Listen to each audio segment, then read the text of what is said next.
সূর্যটা মাথার কাছে চলে আসবে ভাই সেদিন। সূর্যের প্রচন্ড তাপে মাথার মগজগুলো ভাতের মাড়ের মতো গলে গলে নাকের ছিদ্র আর কানের ছিদ্র দিয়ে বেয়ে বেয়ে পড়বে। জিহ্বাটা তৃষ্ণায় বেরোতে বেরোতে নাভি পর্যন্ত এসে ঝুলে থাকবে কুকুরের মতো, ক্লান্ত শ্রান্ত ঘর্মাক্ত পেরেশান, বাঁচানোর কেউ নাই। মায়েশা জিজ্ঞেস করলেন, ইয়া রাসূলুল্লাহ, ডোন্ট দে ফিল এনি শাই?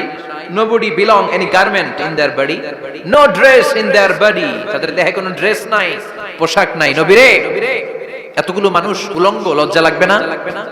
বিশ্বনবী বললেন, আয়েশা তুমি লজ্জার চিন্তা করো, সেদিন বাবা ছেলেরে দেখে দৌড়ে পালাবে। কিয়ামতের দৃশ্যটা কি রকম হবে এর নকশা খুব সংক্ষিপ্ত পরিসরে মাত্র 11টা আয়াতে আল্লাহ তুলে ধরেছেন। আপনি মনোযোগ দিয়ে কানগুলো খরগোশের মতো খাড়া করে যদি কথাগুলো শুনেন, আপনার মনে হবে আপনি এখানে বসে কিয়ামত চোখে লাইভ দেখতেছেন। লাইভ আল্লাহ এমন ভাবে বলেছে, সুবহানাল্লাহ পড়েন।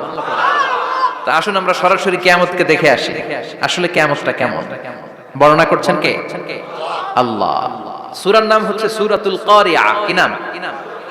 আওয়াজ করে উত্তর দিতে হবে। সূরার নাম আল কারিয়া। চিৎকার মেরে বলেন, সূরার নাম কি? আল কারিয়া। এটা মাক্কি সূরা। কি সূরা?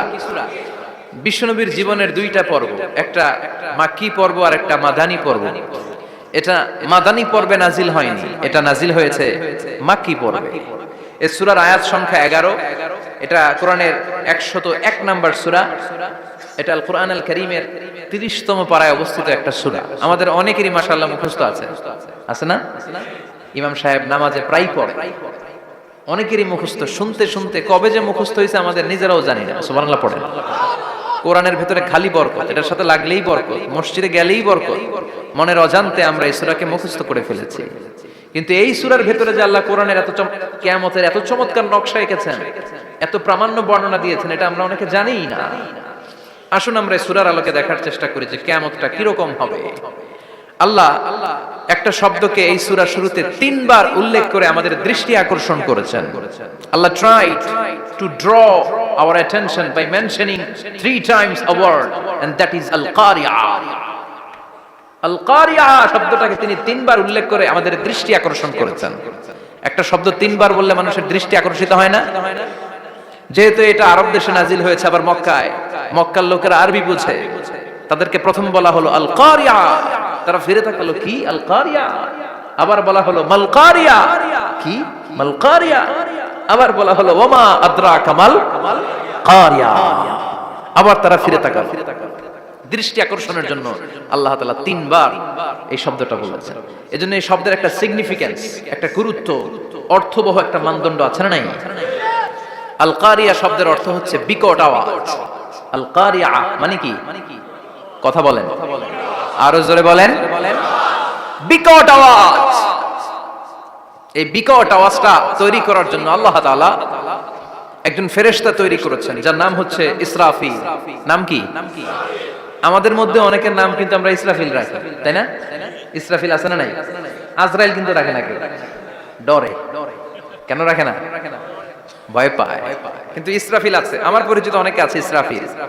তো এই ফেরেশতার পা হচ্ছে জমিনের নিচে, মাথা হচ্ছে আকাশের উপরে। এই ফেরেশতার কাজ হচ্ছে ওই বিকট শব্দ তৈরি করা। উনি একটা সাইরেনের মধ্যে ফু দিবেন, হুইসেল দিবেন, ট্রাম্পেট।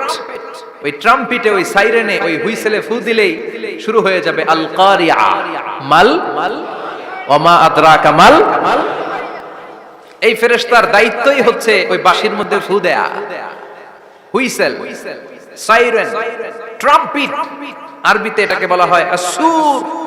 ইদা নুফিখা ফিস সূরি নাফখা ওয়াহিদা। যখন তিনি ওই সিংহে একটা ফু দিবেন, সব লন্ডভন্ড হয়ে যাবে, কিচ্ছু খুঁজে পাওয়া যাবে না।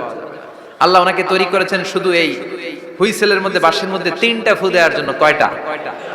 উনি সৃষ্টির শুরু থেকেই এই বাঁশিটাকে 2 ঠোঁটের মাঝখানে রেখে আল্লাহর আরশের দিকে তাকিয়ে আছে, and just waiting for the green signal. আল্লাহর পক্ষ থেকে সবুজ সংকেতের অপেক্ষায়। যখনই আল্লাহর অর্ডার করবেন, তখনই শুরু হয়ে যাবে আল কারিয়া। মাল ওমা আদরাকা মাল।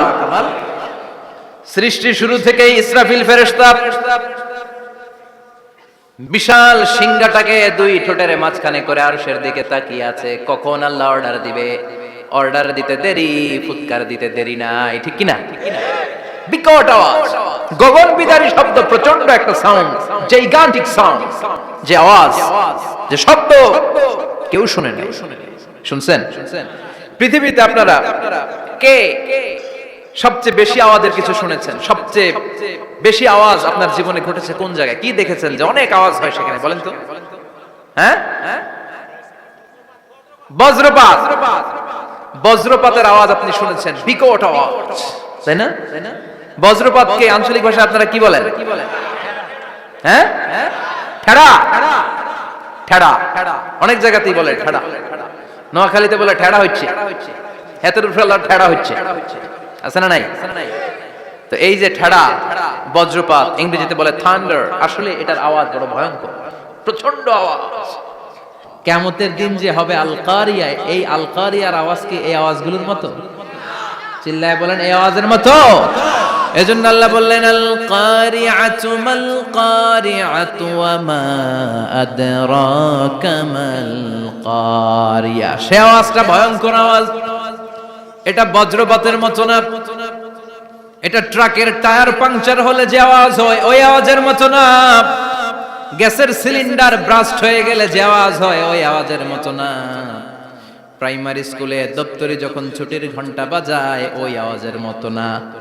ওই আওয়াজটা এমন আওয়াজ, ওই আওয়াজ পৃথিবীর কেউ শোনে নাই। সেটার নাম হচ্ছে আল কারিয়া, মাল ওমা আদরাকা মাল, বিকট আওয়াজ, বিকট ভয়ঙ্কর ট্রাম্পিট। এই সাইরেনে ফু দেয়া হবে, প্রথম ফু দেওয়ার সাথে সাথেই লন্ডভন্ড হয়ে যাবে।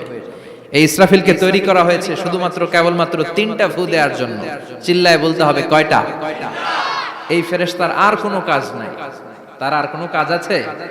ঠিক যে মুহূর্তে, এখন আমার ঘড়িতে বাজে 9:50, রাত 9:50, ঠিক এই মুহূর্তে যখন আমরা তাফসীর শুনছি, ঠিক এই মুহূর্তেও ইসরাফিল ফেরেশতা সিংহাটাকে 2 ঠোঁটের মধ্যে লাগিয়ে আল্লাহর আরশের দিকে তাকিয়ে আছে। ওই যে সৃষ্টি শুরু থেকে তাকিয়ে আছে, আজ অবধি তাকিয়ে আছে। যখনই গ্রিন সিগন্যাল আসবে মুহূর্তেই শুরু হয়ে যাবে আল কারিয়া মাল ওয়া মা আদরাকা মাল। আল্লাহ বললেন সে আওয়াজটা হবে বড্ড ভয়ঙ্কর। প্রথম ফুৎকার যখন দেয়া হবে এটারে বলে নাফখাতুল ফাজা। দুনিয়ার সব মানুষগুলো অবাক হয়ে যাবে, পুরো পৃথিবীটা কেঁপে উঠবে, পৃথিবীর বিল্ডিং গুলো দুমড়ে মুচড়ে পড়বে, পৃথিবীর বড় বড় যত পাহাড়গুলো আছে তুলার মতো বাতাসে পাহাড়গুলো তুলিত হতে থাকবে। আল্লাহু আকবার।